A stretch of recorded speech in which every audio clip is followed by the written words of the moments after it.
அண்மைச் செய்தி. விளம்பர திமுக துணை முதலமைச்சர் உதயநிதி வருகைக்காக வழிநெடுகிலும் துணியால் மூடப்பட்டிருக்கிறது.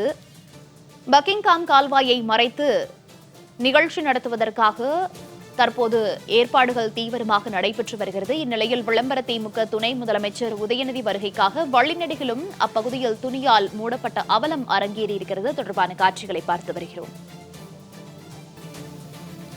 பக்கிங்காம் கால்வாயை சரியாக பராமரிக்காமல் துணியால் வழிநெடுகிலும் மூடப்பட்டு அலங்காரம் செய்யப்பட்ட அவலம் காணப்படுகிறது. தொடர்பான காட்சிகளை ஒருபுறம் நாம் பார்த்து வருகிறோம்.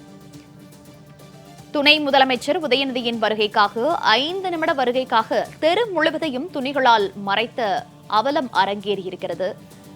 துணை முதலமைச்சர் உதயநிதியின் 5 நிமிட வருகைக்காக தெரு முழுவதையும் துணிகளால் மறைத்த அவலம் அரங்கேறியிருக்கிறது.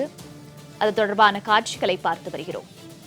விவரங்களோடு செய்தியாளர் குணசுந்தரி இணைப்பில் இருக்கிறார். குணசுந்தரி, வணக்கம். தற்போது பக்கிங்காம் கால்வாயை சரி செய்யாமல் உதயநிதி வருகைக்காக அப்பகுதி முழுவதும் துணியால் மூடப்பட்டிருக்கிற ஒரு அவல நிலை காணப்படுகிறது. இந்த நிகழ்வு தொடர்பான முழு விவரங்கள். வணக்கம்.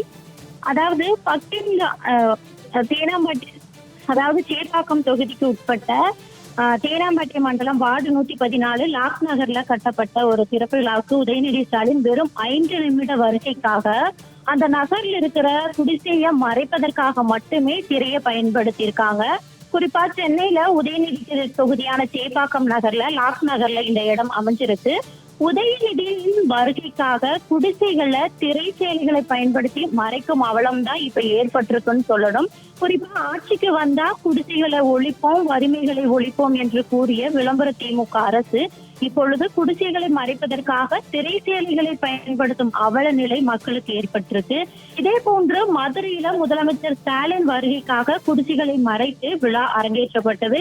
குறிப்பா இந்த மாதிரி குடிசைகளை மாற்றுவதற்கு பதிலாக குடிசைகளை மறைக்கும் அவலம் ஏற்பட்டிருக்கு அப்படின்னு தான் சொல்லணும். இவ்வாறு குடிசைகளை திரைகளை பயன்படுத்தி மறைப்பதனாலும் வறுமையை ஒழிக்க முடியுமா அப்படின்ற ஒரு கேள்வி பொதுமக்களிடையே ஏற்பட்டிருக்கு.